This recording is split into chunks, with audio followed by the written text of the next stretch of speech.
mi café, porque hoy día me acosté como a las 4, así que... Voy a buscar el link, pero ya estamos en vivo, entonces denme un solo segundo para buscar el link. ¿Lo subiste? ¿Ya está en ID o está en la página de la ID? Sí, ya está en la página de la ID. Viendo anime, me imagino. ¿Qué? ¿Yo? Viendo anime, te acostaste a las 4, ¿no? Esa es la mejor razón para acostarse tarde es ver anime. No, yo soy disciplinado. Series dejo de ver a las 12. Pero me quedé conversando con una amiga resolviendo algunas cosas. Y, y a las 4 dije ya, me maté, mañana tengo que salir temprano, me maté el día. Qué bueno que ahora tengo un café. Así que, ay, Dios mío. Nada mejor para acostarse temprano que un café a las 6 de la tarde. Obviamente. Ya. ¿Les parece que partamos? Porque ya estamos en vivo. Tenemos una persona que nos está mirando. Ya estamos compartiendo también el link para que... Saludos, persona. Saludos, persona que nos está mirando. Hola, persona. Sí, ahí va aumentando un poquito. Bueno, lo primero es dar la bienvenida, ¿no? Nosotros estamos ahora en un conversatorio que vamos a tener entre Aide Oberreuter, candidata a constituyente por el Distrito 9, luchadora social de toda la vida, dirigente de derechos humanos y también sobreviviente de prisión política y el candidato a concejal por Conchalí, Sebastián Márquez, quien es licenciado en Historia. Lo conocí ahí, de hecho, tengo la suerte de conocer a Sebastián de hace un tiempo. Él es de Convergencia Social y además tiene como una de sus características, o al menos era conocido en la universidad, le llamaban el incorruptible. Entonces, por eso una de las cosas que vamos a conversar más adelante va a ser sobre el tema de transparencia, gestión y la importancia de todo eso para poder tener una democracia un poco más profunda. Pero antes de poder conversar sobre esos temas, yo quisiera pedirles que puedan comentar un poquito de ustedes mismos, si se pueden presentar. Aide, no sé si te gustaría partir. Sí, de acuerdo, parto. Bueno, todas las cosas que dijiste y por Dios porque uno dice de toda la vida, ¿no? Que como que tanta cosa que ha pasado y queda como resumida así como en una frase, es notable, pero es interesante también a la vez lo importante que son las palabras y qué es lo que connotan o dejan de connotar. En mi caso particular creo que es bueno también que se sepa que yo soy porteña de origen, yo soy una mujer que nació en Valparaíso, creció, se educó, fue una dirigente estudiantil y además brutalmente represaliada posgolpe y luego me fue prohibido vivir en mi ciudad, razón por la cual se me arraigó en Santiago y llevo viviendo más años de mi vida en Santiago que lo que viví en mi ciudad natal. Pero dos cosas, aprendí a luchar, a resistir y a querer Santiago, cosa que en un porteño es muy mal visto por sus coterráneos. Así que mis amigos se enojan cuando digo que igual aprendí a querer Santiago, pero como estrategia de sobrevivencia para mí era re importante sentir que este era un lugar importante en mi corazón también, que tenía un lugar, ¿ya?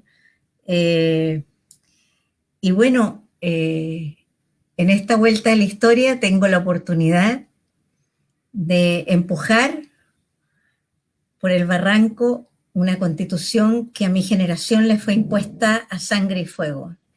Y eso creo que es una cosa que es particularmente valiosa. Lo otro que no se ha dicho es que como sobreviviente de prisión política y tortura, he sido parte de las organizaciones de sobrevivientes y su vocera por muchos años, y que fueron precisamente las organizaciones de derechos humanos y de sobrevivientes, el Comando Unitario de Prisioneros Políticos y Familiares, el que me proclamó en esta candidatura para la nueva Constitución. Así que por mandato de las bases, las organizaciones en las cuales he militado por años, como independiente, aquí estoy presentando y representando el espacio en el Distrito 9. Muchas gracias, Aide. Seba, no sé si te gustaría presentarte, comentar un poquito de ti mismo, antes de entrar en materia. Primero quiero, como lo dije cuando compartí los eventos, es un honor en un país donde su difuso camino hacia el progreso deja una estela de muerte, estar verdaderamente con una mujer que ha luchado por la vida. Pero me lo encuentro, estoy emocionado e ilusionado. No, mi biografía es un poco más sucinta, debido a nacer no en años tan agitados como lo fueron esos terribles años que Aide describe. Yo soy Sebastián, soy conchalino toda la vida. O sea, uno no nace en Conchalí porque en Conchalí no hay hospital, pero bueno, se entiende que uno conchalino toda la vida. Soy estudiante de historia, de hecho ya terminé, soy licenciado en historia, y soy un joven de izquierda, de familia de clase trabajadora de izquierda, la típica familia que siempre vivió con el mantra de jamás votar por la derecha porque con la derecha se pasa mucha hambre. Eso es un mantra que decía mi abuelita, una vieja demócrata cristiana que ya no está con nosotros. Y ahora de hecho, fundó el partido según decía mi mamá. Y ahora yo he tratado de vincular durante todo lo que he hecho mi sensibilidad política, pero a ver, mi amor por esta noble ciencia, arte, oficio, como literatura, si somos Hayden White, yo no comulgo con ese hombre, que es la historia, porque creo que hay una hermandad entre lo que es pasado y presente, y que uno tiene que, después del 18 de octubre, ya uno no se puede abstener de participar en la cosa pública. Yo soy militante de Convergencia Social, porque no es porque crea esencialmente en los partidos, sino porque creo que vivimos en una sociedad donde hay desafíos, y para tener desafíos hay que organizarse con la gente que piensa como uno, y tal vez no tanto con la gente que piensa como uno, pero sí similar, y que quiere un horizonte parecido, un horizonte, una vida digna, una vida libre, una vida más igualitaria, una vida que permita la superación del capitalismo en algún momento de la historia. Pero eso, un joven de Conchalí, amante de la historia, que cree en la política y cree en la izquierda, cree en un legado y que quiere en verdad una vida digna para sus vecinos y vecinas. Oye, y una primera cosa que creo que es fundamental conversar tiene que ver con precisamente el rol que tiene la historia y el recuerdo dentro de la política contingente, y en particular en una situación tan grave como la multiplicidad de crisis que estamos viviendo hoy, ¿no? Porque hoy estamos viviendo por lo menos una crisis social, una crisis política y una crisis económica. Para poder entender cualquiera de esas crisis, nosotros obligatoriamente tenemos que conocer cuáles son algunas de sus causas, algunas de sus raíces. De otro modo, difícilmente las vamos a poder entender. Y si es que no las entendemos bien, difícilmente vamos a poder ser eficaces en la búsqueda de alguna forma de resolverla o de proyectar resoluciones hacia adelante. Y por otro lado, también otro elemento fundamental del pasado, y que tiene todo que ver con esta conversación y con el concepto de memoria, por ejemplo, es precisamente la relación muy íntima que existe entre el cultivo de la historia, de las humanidades, con, por ejemplo, lo que es la promoción de los derechos humanos. En particular dentro de los derechos humanos, por ejemplo, la existencia de algo como la historia oficial, o como la Comisión de Verdad Oficial, que marca una verdad que es aceptada por el Estado y que por ende tiene un carácter de oficial. Y que eso, bueno, Aide tiene mucho que ver con ese proceso dentro de Chile, por lo menos en el caso de la Comisión Valech 1 y 2. Entonces, en ese sentido, una primera cosa que me parece que es fundamental conversar tiene que ver con eso, con cuál es el rol o cómo ven ustedes la relación que existe entre la historia y la contingencia política. Seba, partamos por ti ahora. Ya, una de las cosas que uno vio en el estallido, esa idea de los 30 años, una idea de que hay una idea de lectura histórica espontánea que nace desde la mera lucha, desde el mero reclamo, desde la mera, no sé, visceralidad, desde la mera cotidianidad, y que existe ahí, existe, que se expresa a través de una idea muy, muy sucinta, pero a la vez que tiene mucho contenido, que es la idea que es básicamente una lectura para atrás de básicamente durante los últimos 30 años nos han estafado, nos han robado, y ahora estamos liberando, luchando por nuestra dignidad. Porque en el fondo toda acción política que hable del presente tiene que asentarse en el pasado, tiene que decir que lo que antes estuvo no está bien para decir que ahora en el presente tenemos que luchar por un futuro mejor. O sea, esto es un cuento nuevo. Cuando los liberales en el siglo XVIII querían derrocar al rey, se inventaron toda una historia de cómo era la Edad Media, de cómo fue la Edad Moderna, incluso crearon la Edad Media. La Edad Media no existía, fue un invento. Y esto no es nuevo. Todo relato, todo lucha política tiene un relato del pasado. El problema es que hasta qué punto no ese relato es cierto. Y muchas veces importa poco si es cierto o no. Que, por ejemplo, durante 30 años todos los políticos nos robaron. Yo digo, bueno, el Frente Amplio no existía el 2017, y es como que, bueno, ¿dónde está lo que robé? No me veo la bolsa con dinero. Pero, y el punto, por eso la historia tiene un valor esencial. La historia cuando no tiene un carácter militante, o sea, cuando el historiador, el investigador del pasado, luchar por la memoria, bueno, generalmente los luchadores por la memoria tienen un carácter militante, los historiadores generalmente no lo tenemos tanto. Bueno, acá hay excepciones, lo bueno, pero sí, es verdad, eso es que hay que destacar. Cuando la historia no se vuelve militante, no se vuelve comprometida con una causa, no se entiende como política, porque si te dicen que algo es político, ya deja de ser científico, lo cual es una contradicción, una dicotomía que no tiene sentido. Al final terminamos restándonos de procesos de transformación que nos sumaría mucho, porque una noción más precisa del pasado nos permite en verdad conocer mejor ese presente y pasar de esa depender de esa espontaneidad, y que generalmente esa espontaneidad se revela contra este relato oficial. O sea, uno puede tener pros, contras contra la iniciativa de que vienen desde los gobiernos de la concertación de generar una línea histórica, una periodización, una serie de hechos que permitan entender el pasado, jugar el pasado para solucionar el problema del presente. Uno puede decir, sí, estuvo bien, sí, estuvo mal, pero la espontaneidad siempre tiende a rebelarse contra este orden, y el rol que está al investigar el pasado es dotar a no diría masa iracunda, pero este pueblo de sujetos que trabaja y está chato, darle una base, pero no llegarle desde el cielo. Llegarle desde el cielo no tiene sentido, sino darle una base que le permita ser más preciso y pasar de la mera espontaneidad a una política a largo plazo. La política de memoria de la concertación básicamente fue tratar de llegar a un consenso donde los chilenos nos matamos entre chilenos y hubo víctimas. Esas víctimas esas víctimas tienen culpables y hay que culparlo, y al mismo tiempo esas víctimas tienen que tener una retribución, y se acabó.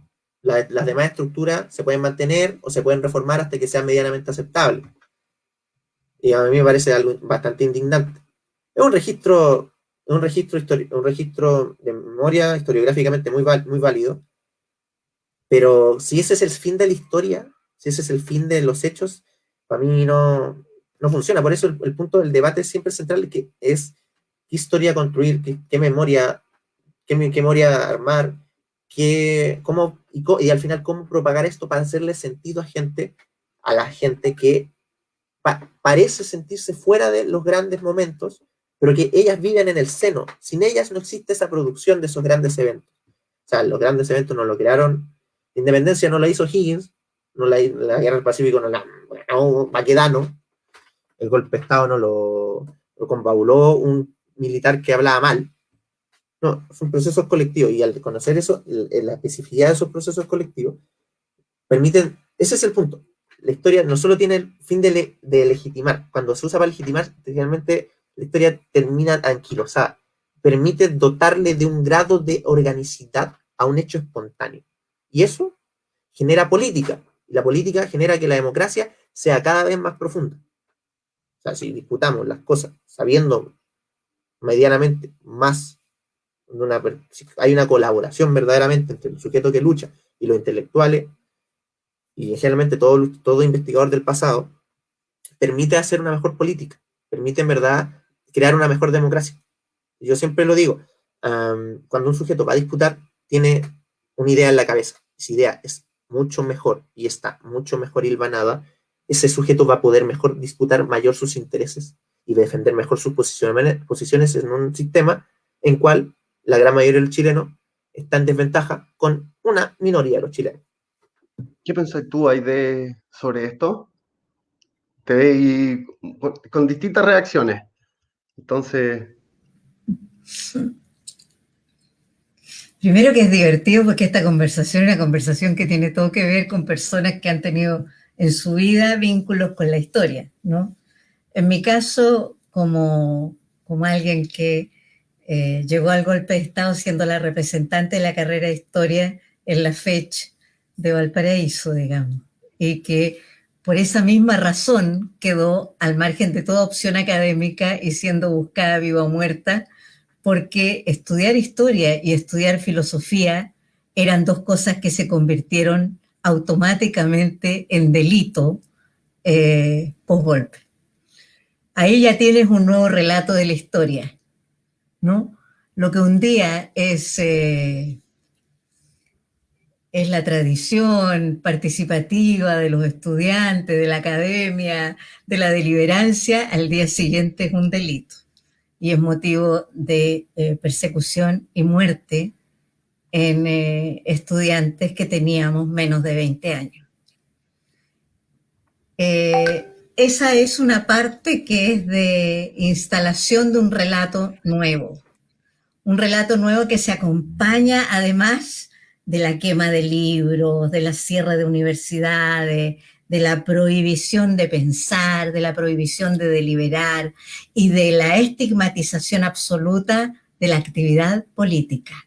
Porque ¿qué son los políticos? Los políticos son el enemigo fundamental, y si hay alguien en quien identificar ese enemigo interno es precisamente en cualquiera que muestre alguna disposición o voluntad deliberante. Y así pasamos casi 2 décadas. Y en esas 2 décadas se construyó un relato en el cual era particularmente nocivo y profundamente peligroso tener opinión, participar, etcétera, etcétera. ¿Lograron instalarlo? Yo creo que en una buena medida sí. Sobre todo después de la irrupción de los Chicago Boys y la idea de que aquí lo que mandaba era el reino de la individualidad y la competencia, y que al final quien definía quién era más y quién era mejor era el mercado y no otra cosa. Tengo que pensar además que ahí tenemos un relato de 2 décadas casi de institucionalidad pública clausurada. No hay congreso, no hay ninguna posibilidad de entrar en debate. No obstante, las organizaciones sociales y los militantes resistentes, lo que hicimos fue precisamente propiciar a través de las metodologías de la de la educación popular y de la metodología participativa fue un factor revolucionario, profundamente revolucionario, a través del cual logramos mantener una gran parte de la organización de base viva, gracias a una metodología que permitía que todos participaran, cosa que estaba prohibida en la sociedad. ¿Cuál es yo diría que el momento más complejo, digamos, es exactamente el proceso cuando iniciamos la postdictadura. Y ahí es donde uno no puede evitar reírse, porque todos los esfuerzos que hizo la dictadura son refrendados, aumentados y profundizados por la postdictadura, que se esmera además en decir, esto se acabó, ahora llegó este nuevo estadio en el desarrollo, en el cual ahora somos todos felices, somos todos iguales, está todo bien, no hay violación a los derechos humanos, está todo perfecto, sonrían, reciban sus tarjetas, consuman y sean estúpidos, lo más alienados posible, de manera de que sean funcionales a este sistema que no opera sobre la base de la memoria, ni opera sobre la base de la consideración de una condición de ciudadano, sino que es de un mero consumidor y va a ser según cuánto tiene. Eso es exactamente el paradigma que se va a la basura con la saltada de los torniquetes y con los 30 años a los cuales ha aludido Sebastián, ¿no? No son 30 pesos, son 30 años. Y eso yo creo que es un momento en el cual se les va al carajo la instalación de su historia oficial, en la cual, entre otras cosas, se han saltado de la manera más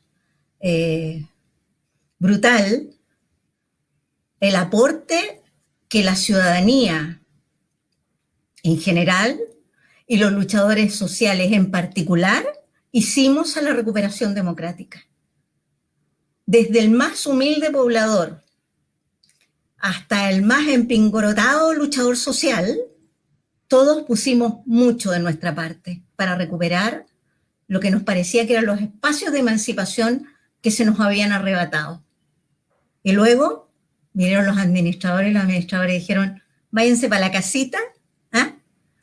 Que nosotros somos los que sabemos hacer política y ustedes ya, gracias, cooperaron.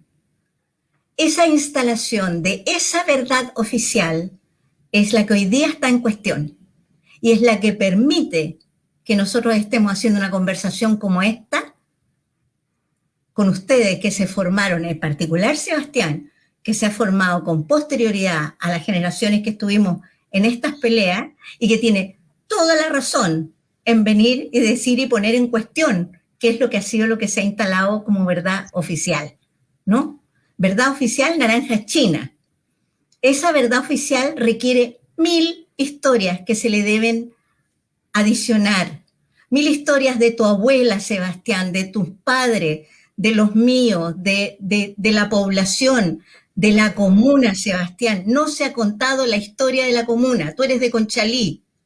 Bueno, pues te garantizo, Sebastián, que habemos una cantidad de personas que podemos contarte un montón de historias de lucha y resistencia de la comuna de Conchalí que nunca nadie ha consignado. Hay intentos. No está. Hay intentos de hacerlo, pero son marginales. De hecho, el único libro de historia de Conchalí es una cuestión de los años 80, que tiene un montón de anécdotas, pero sigue siendo un libro de los años 80. En ese sentido, un elemento que parece ser fundamental y que tiene que ver precisamente con una relación ya mucho más concreta entre lo que es el cultivo de la historia o de la humanidad en general o de las ciencias sociales y la política, que hemos conversado un poquito en abstracto todavía, pero en alguna medida hay dos elementos que yo creo que son muy, muy importantes. El primero tiene que ver con el patrimonio y el segundo tiene que ver con la construcción de identidades. Entonces, y en particular de identidades locales, ¿no? O sea, parte de lo que nosotros queremos conversar hoy día tiene que ver con esta idea de los gobiernos locales. Entonces, en ese sentido, o al menos desde mi punto de vista, creo que hay hartas personas más que también lo comparten. Efectivamente, el cultivo de cuestiones como la historia, como la literatura, como la filosofía, como la humanidad en general, las ciencias sociales, especialmente cuando eso está anclado en territorios concretos. Y acá voy a aprovechar de pasar una publicidad para lo que viene en un ratito más, que es un conversatorio sobre educación en derechos humanos también, ¿no? O sea, cuando algo está centrado en en la promoción de los derechos humanos, y en particular en ese caso, en muchas ocasiones son también las humanidades, entonces nosotros podemos ver de una manera mucho más concreta cómo, cómo esta promoción o esta mayor capacidad crítica y reflexiva y autorreflexiva también, anclada en cuestiones concretas, en espacios locales, eso puede ser súper provechoso y súper importante para el afianzamiento de comunidades, y especialmente si es que nosotros aspiramos a algo como la participación o el protagonismo popular, ¿no? O sea, el protagonismo popular o la participación mucho más amplia, eso no es algo que se pueda dar espontáneamente, eso es algo que se tiene que construir en el tiempo. Para que pueda existir un verdadero protagonismo popular, tienen que existir también las condiciones que así lo permitan. Y dentro de esas condiciones está, por cierto, la existencia de ciertos grados mínimos de cohesión social, te permitan juntarte con tu vecino para poder, en alguna medida, organizarte y proyectar algo hacia adelante. Entonces, en ese sentido, la pregunta o lo que yo quisiera que conversáramos ahora tiene que ver con de qué manera la promoción de la cultura, la promoción de la historia, de la memoria, puede ser útil en la recuperación de cuestiones como patrimonios locales, materiales o inmateriales, y a su vez en la construcción de identidades locales, tendientes, por supuesto, hacia una profundización de los procesos democráticos que estamos viviendo ahora. Yo sé, Sebastián, que tú, o por lo menos en tu discurso de lanzamiento, comentaste sobre la biblioteca de Conchalí y sobre cómo esa biblioteca de Conchalí podría tener un archivo, podría ser una institución mucho más intensa a nivel de vida cultural.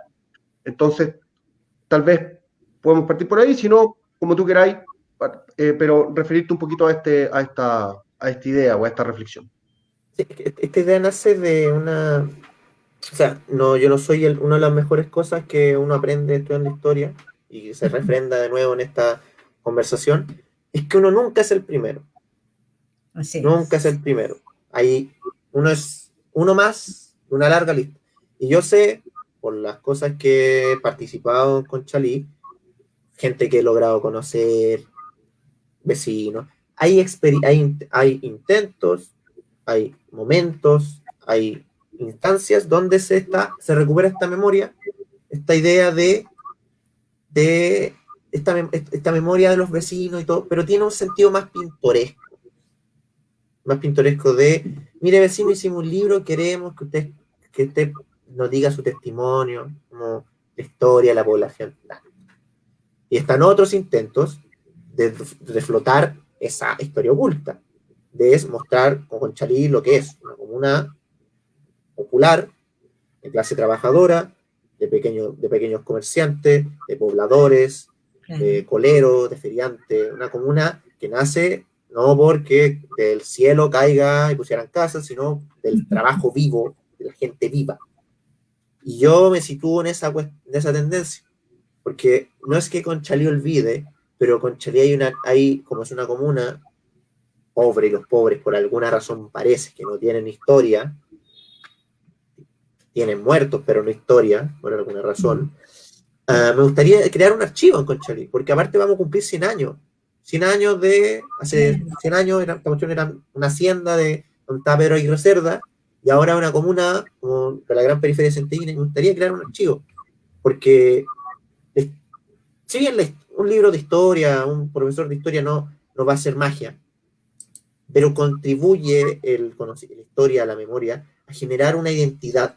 Nosotros fuimos esto, hemos sido esto en el pasado, por lo tanto, gracias a eso somos esto en el presente. Historia oculta. Es mostrar como Chalino.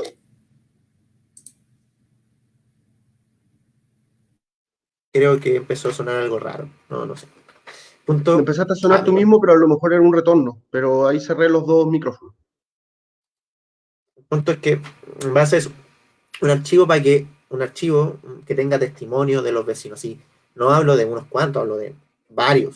Sí, cuando por ejemplo, el otro día se murió un vecino que vendía el diario, tenía un kiosco al lado de mi casa, y cuántas historias habrá tenido y no se saben. Mi tata, que vivió acá desde los años 60, un hombre hermético, pero debió ver mucho, cuántas historias que no se saben, Y esas cosas permiten generar una identidad, y una identidad que a mí verdaderamente me importa, de demostrar que la gente desde abajo, la gente de abajo piensa, siente, ama, vive, construye, es capaz de construir un mundo mejor por ella misma, porque si este mundo la construyó, este mundo tan injusto fue construida por ella, un mundo mejor puede ser construida por ella misma. Y por eso el favor de demostrarle, ya sea con testimonios, sea en documentos, sea con una charla, sea con cualquier cosa, sea con un archivo que me gustaría poner en la biblioteca. Yo la biblioteca, mi comuna, yo en verdad me creo que un espacio desaprovechado en términos de, no en términos de su actividad, han tenido una actividad bastante buena, lo reconozco, no importa la gestión que esté, es una buena biblioteca, de un espacio que podría estar más lleno, ¿cachai? Podría llegar, la comunidad podría llegar más. Y al llegar más, con esto, con darles una posibilidad de conocer su pasado a través de sus propios testimonios, les permitiría darse cuenta que pueden construir un futuro. Tienen el derecho y el deber de construirlo, porque eso ya lo han hecho antes. Pelearon antes. Esta comuna fue fundada esta comuna, una chacra. En un momento llegaron pobladores, muchas casas que hoy día son como casas que hoy día es imposible comprar, casas con patios grandes, se nota que son viejas, se nota que son antiguas. Muchas de esas vienen de pobladores, y la Palmilla antes era una toma y fue por la pelea que consiguieron construir. Y yo digo, si pudieron hacer esto antes, si pudieron en verdad construir eso poco, ¿qué más pueden hacer? ¿Qué más puede hacer el mundo popular si logra generar una entidad donde se sienta parte de esa vibra creativa que ha tenido siempre la clase trabajadora chilena? Eso creo que es el principal rol, darle esa cuestión de usted no está en el aire, usted es parte de una larga historia de lucha y usted puede seguir porque esto ya ha pasado antes y seguirán después y algún día tal vez no tendrán que hacerlo, pero ese día llegará porque usted tomó conciencia de su lugar en esta gran historia que es Chile y esta pequeña historia que es Conchalí. Muchas gracias, Sebastián. Aide, por favor. Una de las tantas historias que hicimos durante la lucha antidictatorial, Sebastián, tiene mucho que ver con lo que estás describiendo. Colateralmente, porque los medios, los recursos y las condiciones son diferentes respecto de las de hoy. Pero se las transmito a ver si alguien engancha y decide copiarla y ayornarla, evidentemente, porque es una experiencia que en esencia se puede replicar, pero se puede además perfeccionar mucho hoy con los recursos que existen. Para nosotros como resistentes, en los años 70, 80, era una preocupación muy grave el esfuerzo que ponía la dictadura en destruir el tejido social, en hacer desaparecer no solo los sindicatos, las organizaciones estudiantiles, poblacionales de todo nivel, sino que, y criminalizarlas, pero de la peor manera, sino que además hacer que fuera de alguna manera prohibido hablar de estos temas, se hablaba en voz bajita, ¿ya? En el marco de un proyecto que fuimos llamando,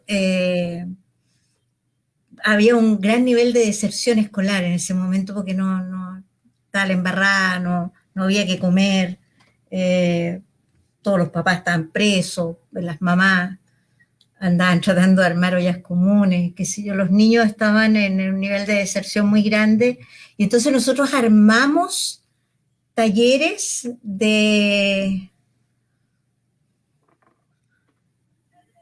alternativos de formadores educacionales, por decirlo de una manera, ¿ya? Le pusimos cualquier nombre. Pero una de las iniciativas más importantes que desarrollamos y que me correspondió a mí diseñar y poner en funcionamiento fue el que los jóvenes, jóvenes, estoy hablando de adolescentes en realidad, niños que eran de séptimo, octavo año, ¿ya? fueran con una hojita impresa en ese tiempo en unas cosas con una gelatina que imprimíamos. Iban y le preguntaban a su abuelo o a su vecino, ¿qué año nació usted? ¿En qué trabajó? ¿Tiene alguna historia bonita que contar? ¿Tiene algo? Y así el niño se iba metiendo, el joven, e iba sabiendo de la historia de su población. ¿Cuándo llegó a la población? ¿Quién fue el primero que instaló una media agua? Estábamos hablando de la Violeta Parra 1, 2, estábamos hablando de un lugar que recién nacía, ¿no? Y se comenzó a armar, empezamos después a armar el mapa de la historia año por año. Después se le presentamos a la población, ¿no?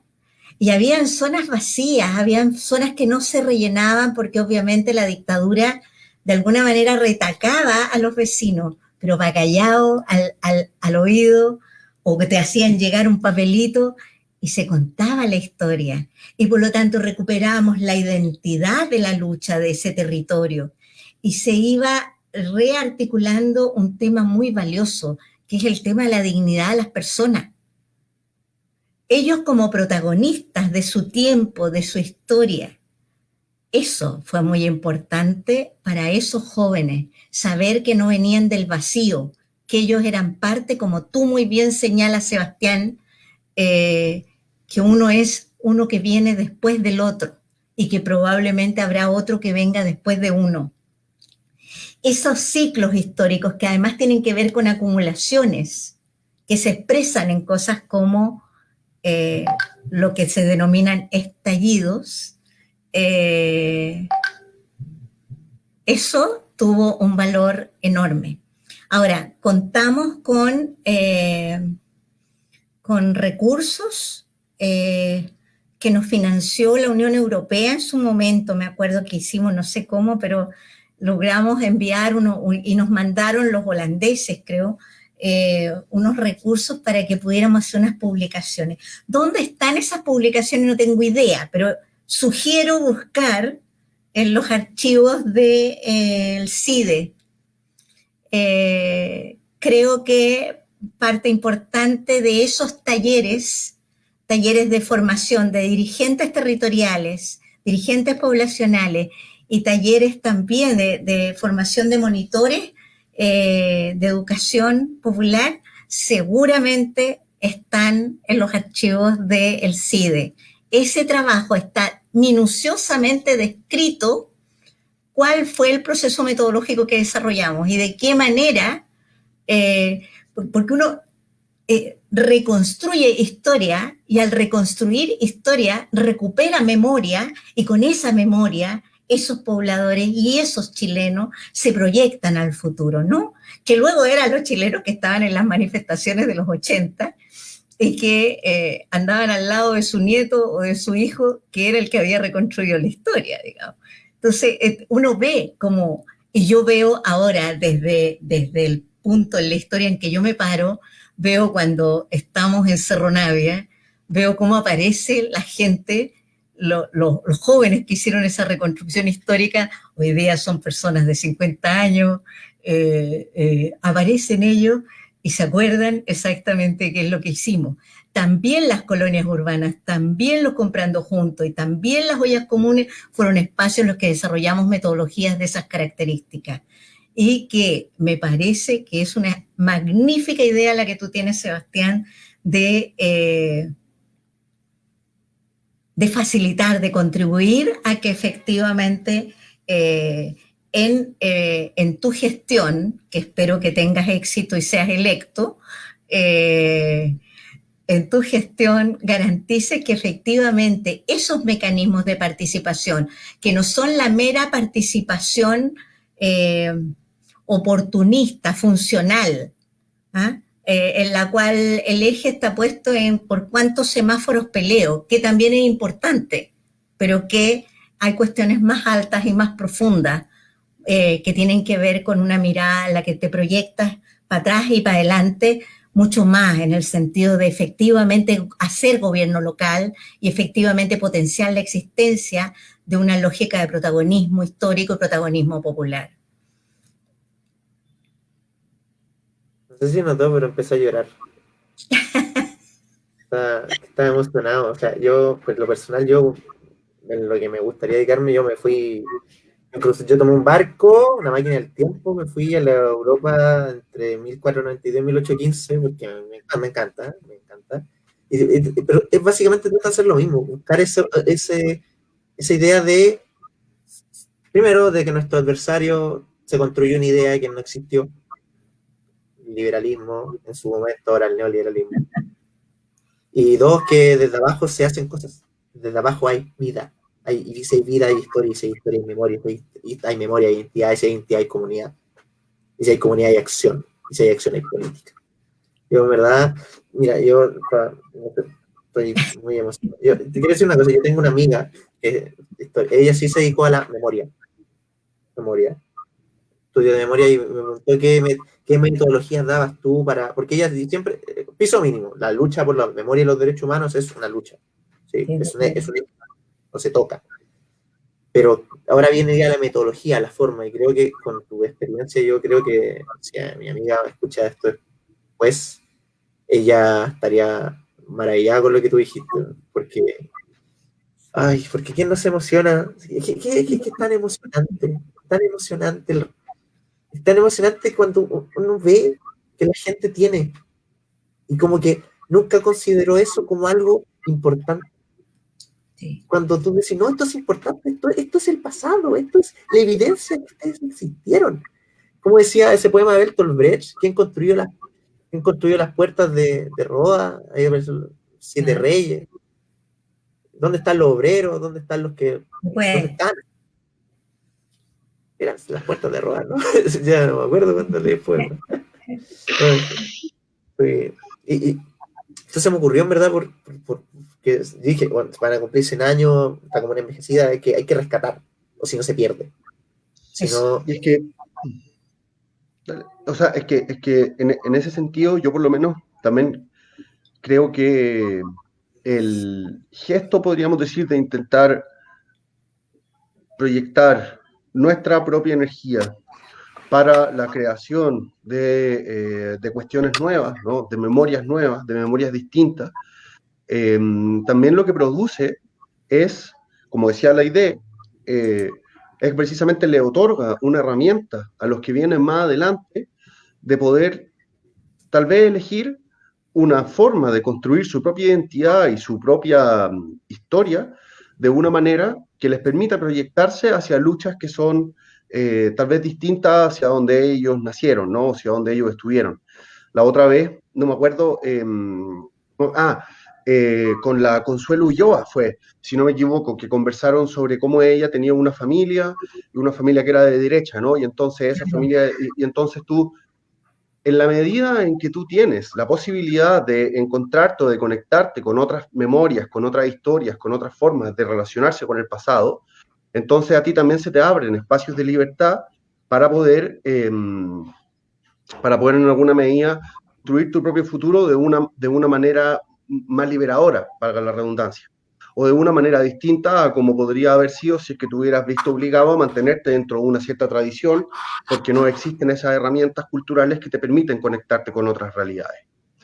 Entonces, en ese sentido, a mí me da la sensación de que la proliferación de distintas historias, de distintas memorias, de distintas posibilidades de construirse a uno mismo en relación con los demás, pero también en torno a su propia subjetividad, es una cuestión absolutamente fundamental.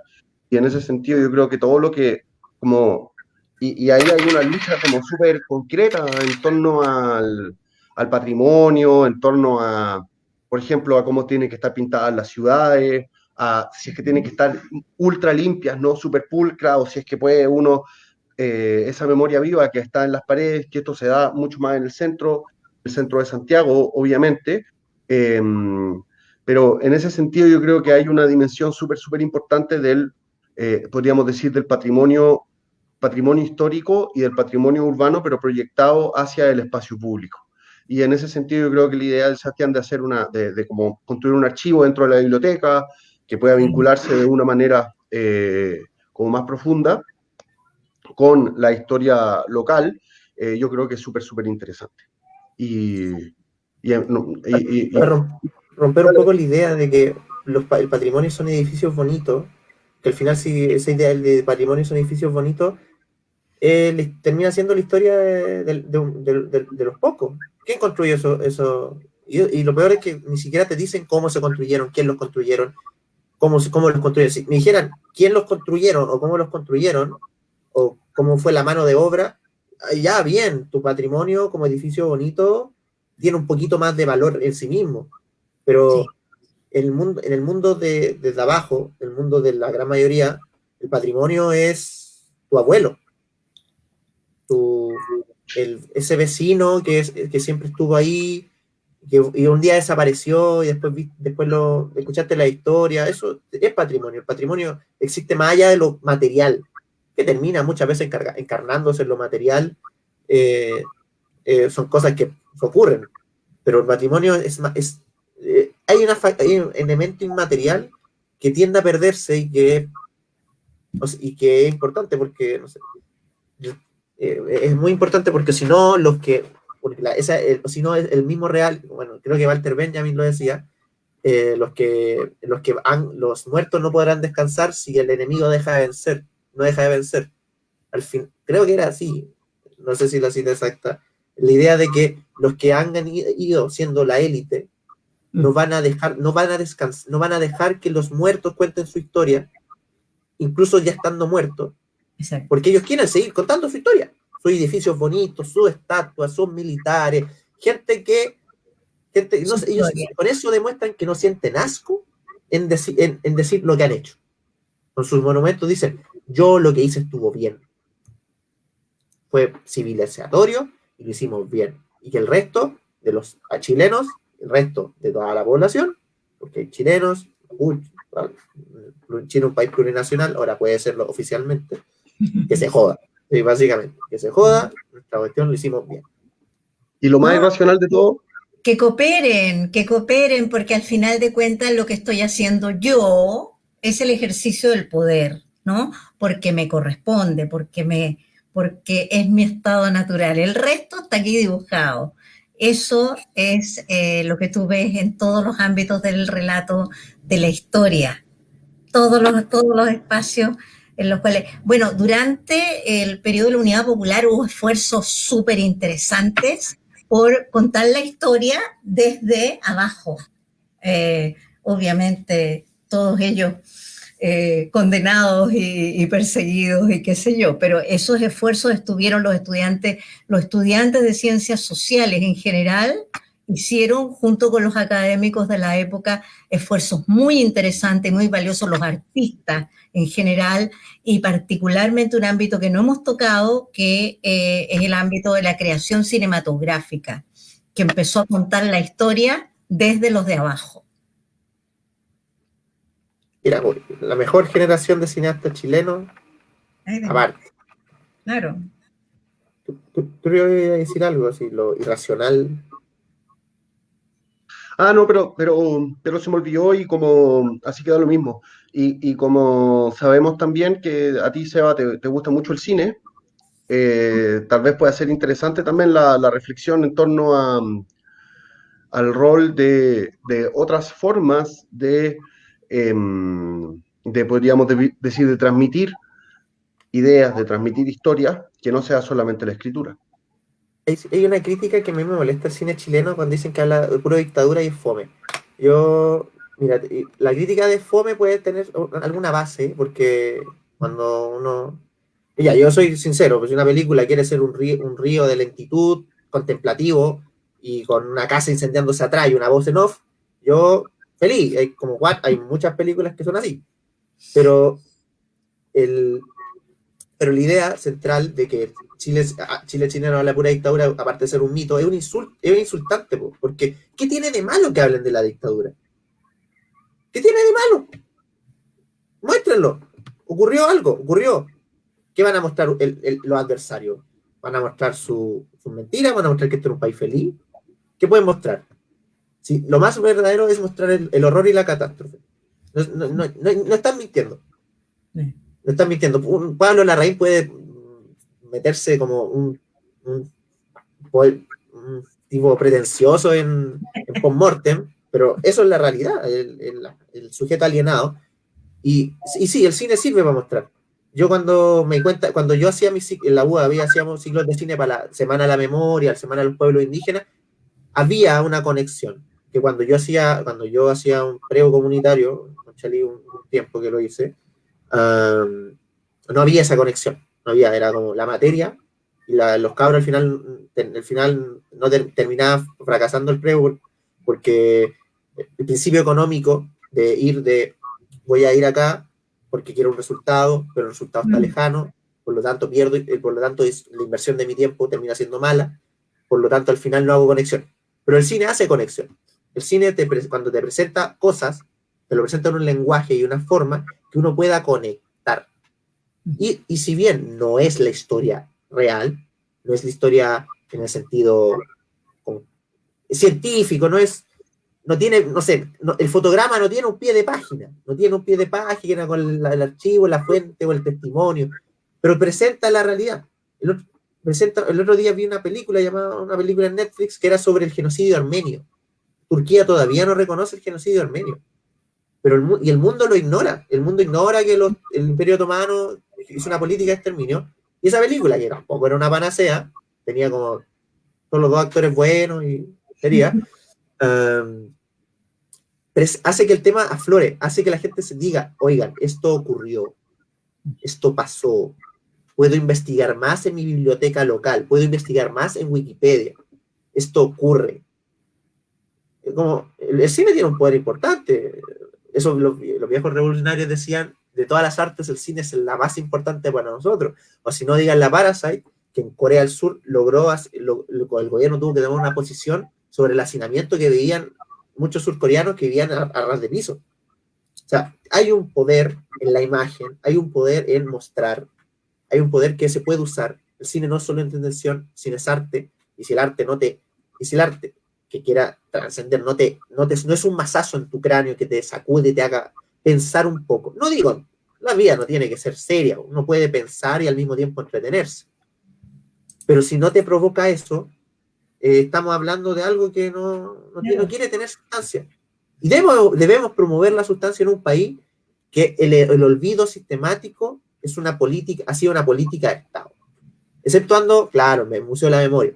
Pero el Museo de la Memoria tiene una periodificación muy concreta. En Chile hay violaciones de los derechos humanos, por lo menos desde que Chile firma la declaración. ¿Y qué pasa para atrás? ¿Qué pasa para adelante? Hay una política de olvido que la imagen puede ayudar a combatir y a dar vuelta. Generar una política del recuerdo, de la memoria, de la historia.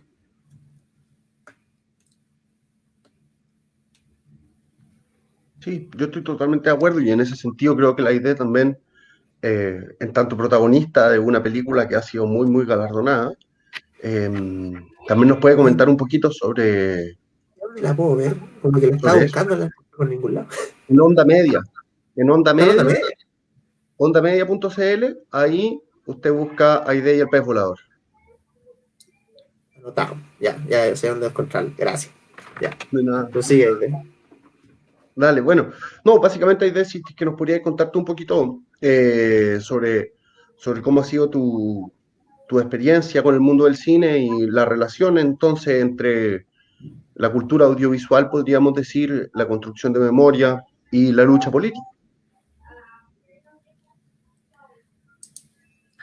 Yo creo que, aparte de coincidir con lo que ha señalado Sebastián, creo que un aspecto que para mí ha sido completamente novedoso, pero al mismo tiempo profundamente desafiante y en muchos sentidos reparador, es el descubrir que una pieza cinematográfica, en este caso un documental, que relata apenas el segmento que corresponde a la historia de mi vida en que voy por la primera querella contra la Armada de Chile,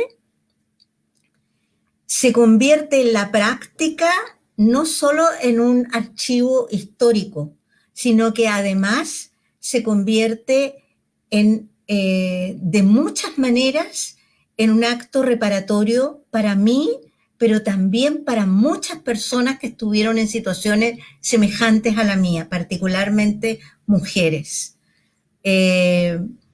Y creo que ante la ausencia dramática de una voluntad política por generar una política de Estado respecto de la verdad, la justicia, la memoria, la reparación y las garantías de no repetición, que son todas cosas en las cuales el Estado de Chile está completamente en deuda,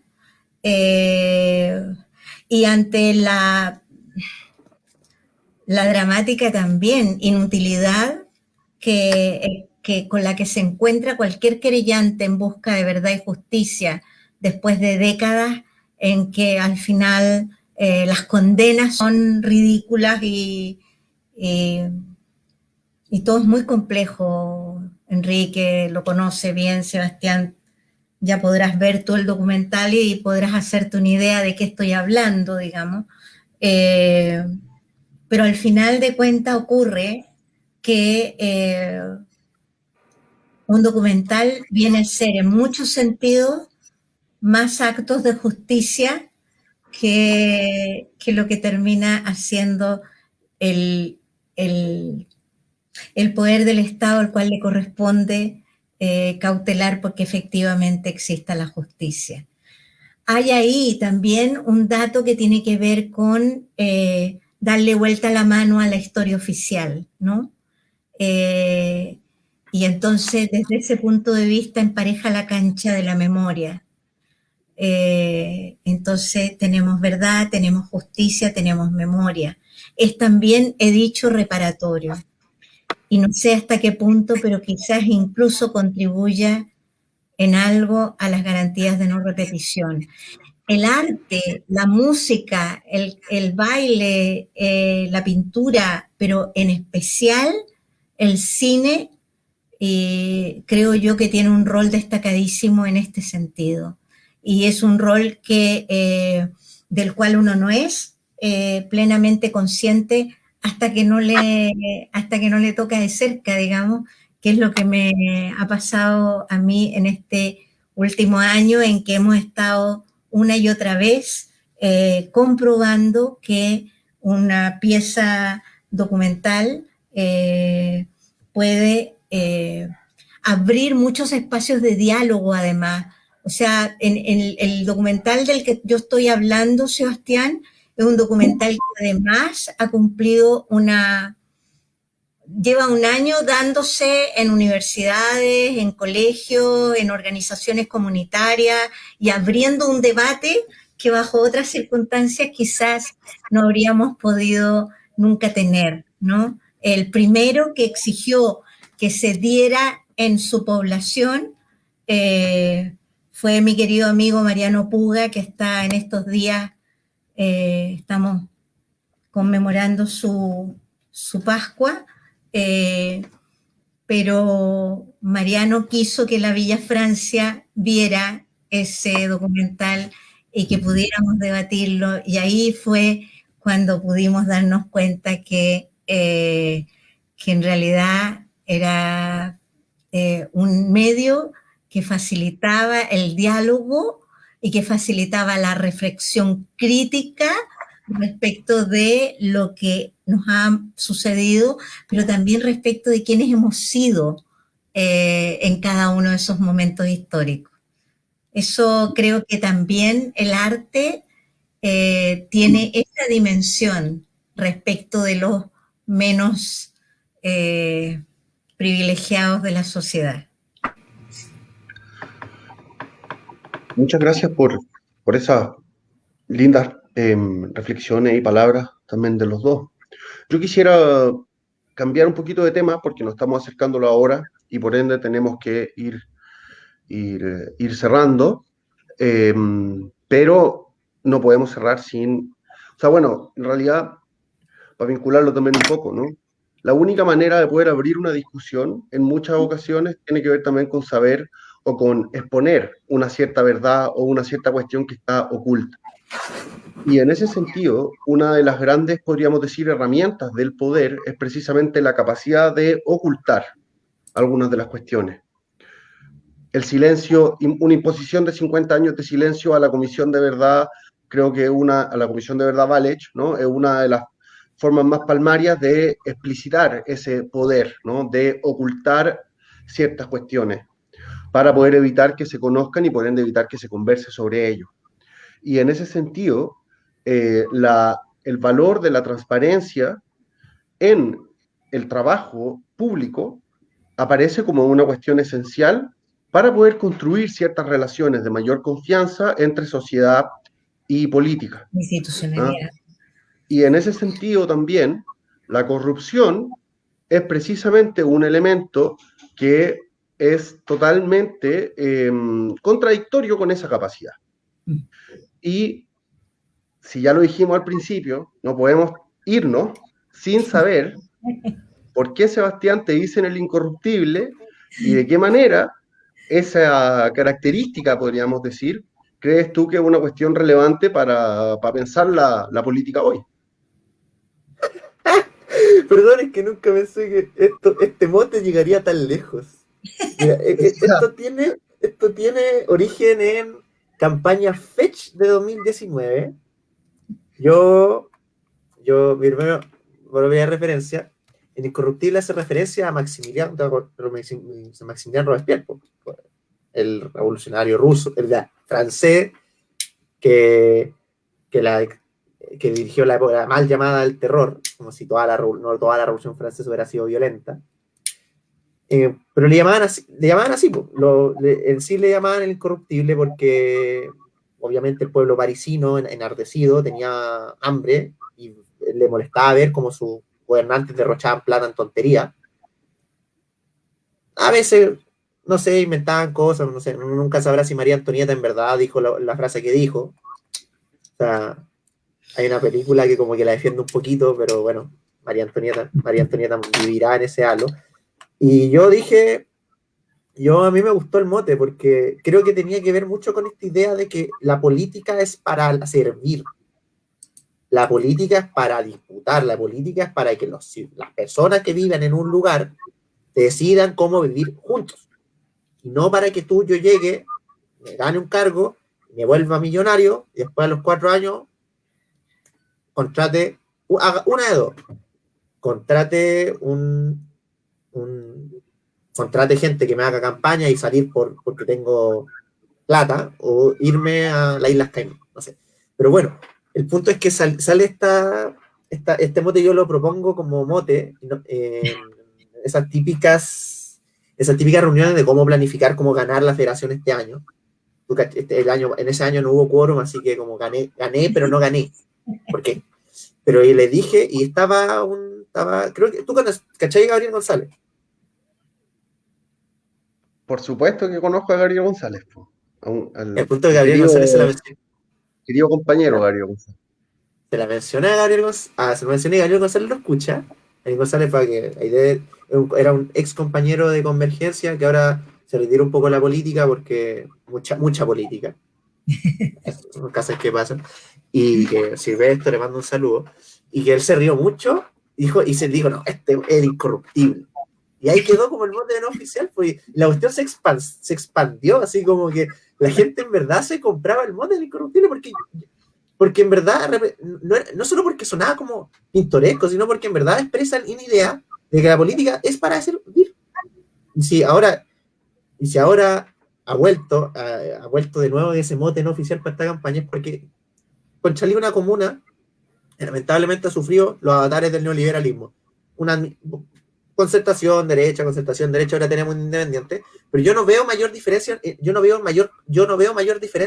lo que es uno puede gestionar más o peor, mejor o peor la pobreza, pero en el fondo hay una línea estructural que es básicamente una gestión de la pobreza, donde las instituciones municipales, como las corporaciones municipales, al final terminan siendo una institución que responde más al ideario del alcalde como particular, que le permite tener una relación entre el alcalde y el pueblo votante, la ciudadanía, sin pasar derechamente por el consejo.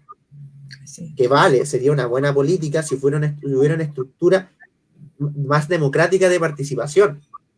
Que lo es hasta cierto punto las corporaciones, porque hay delegación de las juntas de vecinos. Pero, entonces, ¿para qué sirven los concejales? Yo voté por un concejal. No voté por un fiscalizador, pero para eso está... ¿Cachai? Como que siento que termina ocurriendo lo mismo. El neoliberalismo genera instituciones que al final no terminan siendo muy democráticas, a pesar de poder tener revestimientos democráticos, y que comunas como Conchalí terminan siendo la caja chica de políticos oportunistas que no vienen de esta comuna, políticos, y a veces, al menos un detalle menor, pero muchas veces se cae en ese oportunismo. Administraciones de la pobreza, feudos municipales, ¿sí? Feudalización de básicamente de la política, así como hay una relación muy directa entre el político y su grupo a través de los típicos mecanismos de clientelaje, típico tanto de la derecha como de la concertación, lo aplicaron desde los años 90 hasta hoy, y que uno llega y dice, no, la política no funciona así, la política es debate de ideas. Así que yo, si tengo que ser incorruptible, no lo voy a hacer de nuevo, porque es que esta cuestión se disputa. Y a qué no le gusta guillotina. No, pero parte de eso, parte de la idea central de que hay que crear una política nueva en cual la gente no diga todos roban, que diga ellos robaron, no voy a votar de nuevo por ellos, vamos a votar por gente que cree en esto, que tiene idea, que sustenta su vida en la idea de, y no simplemente en administrar lo posible, que es básicamente el relato que nos mantuvieron durante 30 años y que un 18 de octubre se quemó, que yo vi cómo se quemaba.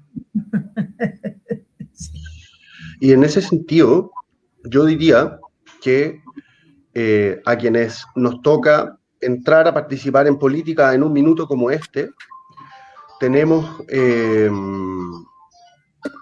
la responsabilidad, en alguna medida, la responsabilidad y el problema, yo diría, de, por un lado, hacernos cargo de las consecuencias de las acciones históricas de los últimos 30 años, de las cuales, como bien se dijo antes, nosotros no somos responsables de ello, ¿no? Yo tengo 34 años, difícilmente podré ser responsable de lo que se hizo antes, la idea estuvo siempre por fuera de la institucionalidad, Sebastián es más chico todavía, entonces difícilmente podemos ser responsables verdaderamente de algo de lo que se hizo, pero sin embargo a nosotros, si es que entramos en esa política, nos va a tocar pagar parte de esas consecuencias. Y eso es algo que uno tiene que saber que existe. Y por otro lado, también, precisamente debido a que tenemos que pagar parte de esas consecuencias, es que a mí me da la sensación que el nivel de responsabilidad histórica que se puede llegar a tener en un momento como este es súper grande. Porque al final, cuando alguien como el Sebastián, por ejemplo, le pide a la gente que efectivamente crea que él sí va a ser incorruptible, lo que se está pidiendo es dame un voto de confianza, incluso sabiendo que todos los de antes rompieron ese voto de confianza. Y entonces a nosotros nos va a tocar la responsabilidad de no romper ese voto. Porque si es que rompemos ese voto, la crisis política que tenemos hoy, difícilmente se va a poder salir de ella. Es decir, difícilmente, si es que el recambio en la política termina siendo más de lo mismo, es muy complicado pensar en formas de salir de esta crisis política de manera más democratizadora. Entonces, en ese sentido, yo creería, o más bien es parte de mi reflexión, ¿no? Que existe en este minuto un deber histórico, podríamos decir, que nos obliga a dar, yo creo, lo mejor de nosotros mismos, precisamente para lo que se decía antes, para entregar esta energía creadora, ¿no? Esta necesidad de que aparezca lo nuevo. No sé, Aide, ¿qué pensáis de eso? Y en particular del valor de la transparencia y de la posibilidad de confianza entre política y sociedad. Creo que si uno pone la acción allí donde puso sus palabras, necesariamente va a ser alguien que va a tener que honrarse a sí mismo y honrar el compromiso que tiene con los demás. En la actividad política tú tienes fundamentalmente, por eso es tan alejado de la política lo que hacen los actuales señores políticos, que se representan a sí mismos. La política en sí misma es un acto colectivo, es un acto en el cual a ti circunstancialmente te está entregada la posibilidad de representar. Además, tienes la obligación, más allá de que estés viviendo en una democracia tutelada, tienes la obligación de garantizar que efectivamente quienes representan tengan interlocución y tengan la posibilidad de participar. Creo que el tema de la transparencia es algo que hoy forzosamente, y que bueno, forzosamente es una exigencia de la actividad pública. Y creo que además hay que propiciarla y que hay que estimularla, que hay que, todas las formas de ocultamiento, de seguimiento, de control por parte de la ciudadanía, uno tiene que estar total y absolutamente disponible porque eso es lo correcto. Tú le respondes al soberano y el soberano es el pueblo. Y por lo tanto, no hay nada que tengas que conservar respecto de tu gestión como algo reservado, ¿ya? Pero creo que también hay un tema que es como más profundo que la mera transparencia y el romper este ciclo histórico de descrédito de la actividad pública, sino que creo que lo que hay es en avanzar efectivamente de un modelo de democracia completamente cooptado y arrinconado a un modelo de democracia efectivamente participativa, colaborativa, en la cual los elementos de protagonismo están presentes y son un mandato. Entonces creo que la transparencia es uno de los aspectos de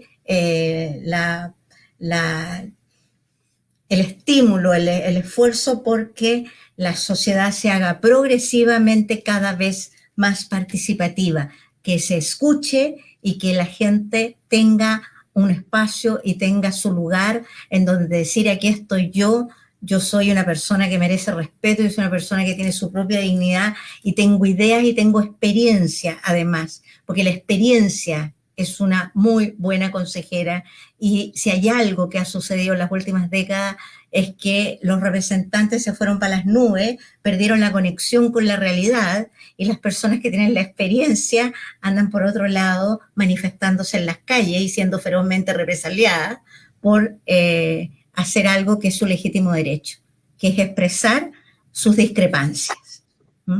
Entonces, creo que es todo a la vez, mucho más que la mera transparencia. Ahora, claramente nuestro compañero Sebastián va a tener que pasarse muchos años de su vida honrando la condición de incorruptible. ¿Ah? ¿Quién sabe hasta el fin de sus días? Ojalá.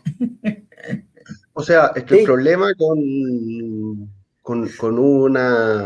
una característica como eso, yo diría con cualquier característica, es que precisamente uno la tiene, o sea, hace falta una para perderla. Ahí te vas al tacho. Y la única manera de saber efectivamente que nunca vas a hacer esa una es muriéndose. Entonces, bueno, es parte de la vida. Ahora, para poder ir cerrando, yo quisiera mandarle un saludo a todas las personas que nos han estado viendo, que han comentado, a Rebeca, a Mario, también, hermoso comentario, muchas gracias Mario, a Inés, a Waldo, a Carolina Guerra, ¿no? Concejala, tu compañera de lista, Sebastián, con quien Hola, Caro.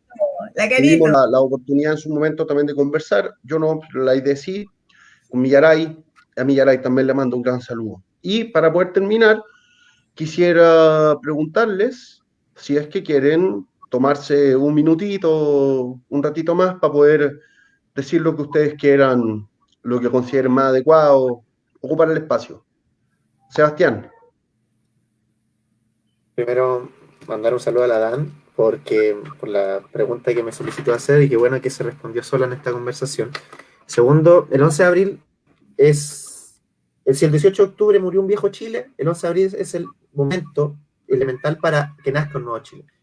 Y yo le ofrezco al pueblo chileno votar por los chilenos, mapuches, todas las naciones de Chile, votar por las opciones que durante 30 años dijeron que se puede, otro Chile es posible. Un Chile con igualdad, un Chile desarrollado, un Chile que defienda los intereses de su pueblo. Ese Chile es posible democráticamente construirlo entre todos los de abajo, para que ese Chile sea para quienes lo trabajan, sea Chile para su pueblo.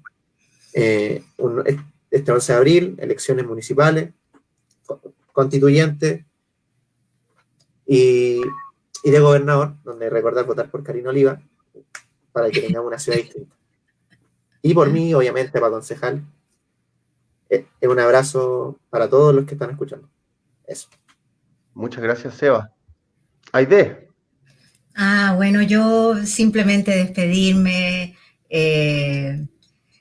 Bueno, obviamente también invitarlos a participar activamente en las elecciones, que demostremos que estas comunas, este distrito que mayoritariamente estableció que 80-20 y si es que no más, 90 creo, que quería una convención constituyente y que aprobaba, bueno, pues este distrito que concurra entonces masivamente, a la gente de Conchalí en particular, que concurran a votar, que expresen su voluntad y que permitan que la historia siga su curso y que podamos efectivamente darle juntos el empujón a la constitución del tirano que hasta hoy nos tiene donde nos tiene.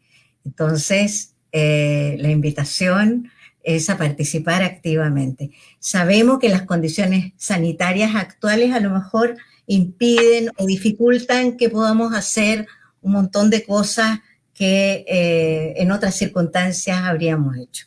Pero afortunadamente las redes también nos permiten encontrarnos y tener conversaciones tan valiosas, tan interesantes como ha sido hoy día poder conversar con Sebastián Márquez, candidato concejal por Conchalí, que en realidad, bueno, y también licenciado en Historia, que ha sido interesantísimo poder ver que tiene un proyecto muy, por lo menos lo personal me pareció muy valioso y que creo que puede ser un aporte también en el necesario fluir que tiene que existir entre la condición de constituyente y los territorios, no solo durante la campaña, sino que durante todo el proceso constituyente en el cual necesariamente va a haber que estar testeando por dónde van los temas y qué es lo que opinan los territorios al respecto, ¿no? Así que muchas gracias y bueno, encantada. Muchas gracias, creo que fue una estupenda esta conversación. El honor fue mío, Aide, el honor fue mío. Dije al principio, en un país donde su supuesto desarrollo deja una estela de muertos, hablar con alguien que ha luchado verdaderamente por la vida es un honor y una oportunidad única, sobre todo si esa persona quiere redactar la nueva constitución. Imagínate cómo te vayas a sentir después de ver el documental Aide y el pez volador, Sebastián. Lo voy a ver. Voy a ir manda media con el link que me mandaste. Ya. Nos vemos. Luego júntense con los amigos y la ven juntos. Sí. Además está gratis. O sea, es ponerse de acuerdo nomás. Ya. Ya, pues. Un abrazo, nos vemos. Muchas gracias por su tiempo y un saludo a todos quienes nos miraron y nos compartieron. Eso. Hasta luego. Chau.